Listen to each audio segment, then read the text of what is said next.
For the first time in one-day internationals, Scotland have overturned the West Indies. Comfortably done by 7 wickets for the first time in their history of the Men's Cricket World Cup. The West Indies team will not be a part of the event later this year in India. This is gut-wrenching. Yes, so for the first time in 48 years, the ICC Cricket World Cup will not feature two-time champions West Indies after their qualification hopes were crushed by Scotland on Saturday in their Super 6 clash in Zimbabwe. All-rounder Jason Holder spoke to the media after the match. We knew what was at stake, and we still had a chance to qualify. So, I mean, it'd be very silly of us just to dwell on, the games have gone. We can't bring them back. We can't control them. We had a really good opportunity today to play against Scotland and beat Scotland. We didn't do that. Yeah, this is probably one of the lowest points that I've had with the team. But no, there's still a lot of positives. I was really excited and happy for Nicholas, the way he played throughout this entire competition.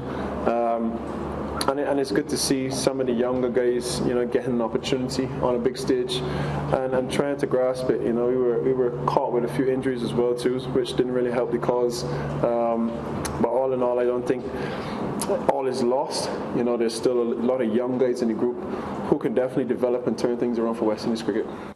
So this elimination has triggered heartbreak for cricket fans globally, most of whom have reacted to the despair of the West Indies not participating in the ICC showpiece event. In a post-game analysis, former West Indies T20 captain Carlos Brathwaite was critical of the West Indies. First, the identification. Talent ID. Identification of talent is one, but then how do you develop that talent? So I think it needs to be a situation where the guys that are identified, that there's a clear pathway from first class and regional cricket to 18 to international cricket.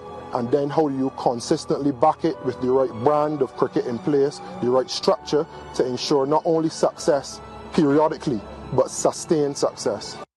Yeah, Ian Bishop also weighed in on the West Indies elimination. This is what he had to say. We haven't played consistently good ODI cricket against the top nations for perhaps a decade now. The T20 team, after having been two-time champions, they have slid. So, like big corporations who were at one time at the peak of their powers, and then through, I suppose, a lack of vision or whatever you want to call it, they disappeared off the business scene. And that is what has happened for the West Indies cricket. Two-time world champions who popularized the field for ODI cricket. Yeah, joining us now to discuss the heartbreaking West Indies cricket story are Fazir Mohammed and former West Indies Cricket Board CEO and Cricket West Indies Director Gregory Shillingford. Gentlemen, welcome to the SportsMax Zone. We perennially have to be talking about bad West Indies stories, and this is the latest of them. Faz, let me start quickly with you. We know things haven't gone well for ODI cricket for some time and haven't been going well in Zimbabwe. But losing to Scotland on Saturday was, I would have to say, not expected. I'm not too sure about that, Lance, because remember, 5 years ago, in the qualifying tournament for 2019, the West Indies was saved, 1, by a poor umpiring decision, and 2, rain. The West Indies advanced to the World Cup by that victory over Scotland on the Duckworth-Lewis system. If things had gone differently, this would be the second consecutive World Cup that the West Indies would have been eliminated by Scotland. So again, yes, when it actually happens, it feels soul-destroying. But I have used the analogy of someone parking their car at the top of a steep incline, not engaging the handbrake properly, and then surprised when they come back to the vehicle and seeing at the bottom of the hill crashed up against a wall. This is a journey, a downward journey that has been taking place. And yes, the fact that this is a significant, a significant moment with these many downhill journeys. But again, and of course I'm sure Gregory would have a lot to say. So let me just quickly say, 2018, just barely qualifying. 2019, finishing second to last in the World Cup. 2021 as defending champions, losing 4 of 5 matches. 2022 in the World Cup, not getting to the Super 12. being beaten soundly by Scotland and Ireland. So this should not be a surprise. Yeah, I want to say that we're going to dedicate a couple of segments here on today's show to talk about this. So when we get to Gregory Shillingford, who has vast experience as an administrator in West Indies cricket, we can get a sense from him about some of the things that haven't been going right in the past couple of decades, we have to say, because since the late 1990s, there's been significant decline in West Indies performances, and it has been consistent, this decline, and it's now at rock bottom. But Faz, when we were previewing the match on Friday, I had mentioned that our information coming from Zimbabwe was that at the training ground, the West Indies team looked defeated, shoulders dropped, and while this didn't come out internationally, that was our story, that the body language of the team didn't look right. So I know I said that we didn't expect them to lose to Scotland, but you are right, that it isn't a shocking result, given what we have seen so far. But what are some of the things that went wrong in Zimbabwe? They're under a new coach. People, have labeled Darren Sammy a motivator and the kind of manager that gets the best out of players. And that didn't happen at all. There are many different levels to this, Lance. And the fact of the matter is, again, it's when we focus on personalities, forgive me for sounding repetitive, and I know we've talked about this ad nauseam. We've had 21 different coaches. Gregory Rousseau is one of the many CEOs. We have many cricket board presidents. We've had many different administrations. We've had many different iterations of Cricket West Indies. It started at the West Indies Cricket Board of Control, then West Indies Cricket Board, now Cricket West Indies. We've had many different changes. We've had changes in personnel. We've had different formats introduced. Yet the common denominator remains decline. As you mentioned, even in the T20 format now, where we've won the title twice. So expecting that Darren Sammy or Gordon Greenidge or Viv Richards would bring about the transformation because the so-and-so is a legend, or XYZ is a great, or this one is a superhero, really means that we are missing the point of this thing completely. This is a generational decline. As you mentioned, Lance, you hear a lot of people talk about, I remember the great days of Brian Lara, Chris Gayle, and Ramnari Sarawan. How many people actually study that period and realize that the West Indies spent series after series losing test series 5-0, 5-0, 3-0, 2-0, 3-0, 4-0, 5-0, and losing test matches every day of the week. We were distracted by the brilliant individual performances. But from 1997 until last year, the West Indies lost on average 5 test matches every year.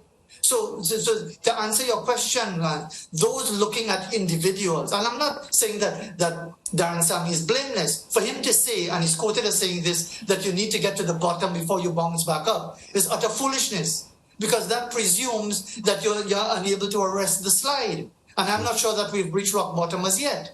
So the point I'm trying to make, Lance, is that it's not about personalities per se. You can have inspirational leaders. I'm not saying no, but it is a system and a structure that has cultivated a level of complacency, an unwillingness to speak out, to rock the boat for the sake of West Indies cricket, and everybody seems quite comfortable with the way things are. Yeah. All right, Gregory Shillingford, you were CEO of, it was West Indies Cricket Board at the time, between 2000 and 2002, when things weren't that good, but certainly a lot better than they are now. And you served as a director on Cricket West Indies between some years after that. So your experience as an administrator in West Indies cricket is well documented. I want to say something quickly here.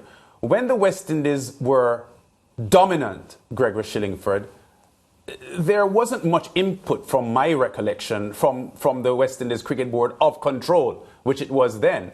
I don't know that Alan Ray and Sir Clyde Walcott had much of an impact in what Sir Garfield Sobers and Clive Lloyd and Ivy Richards did on the cricket field.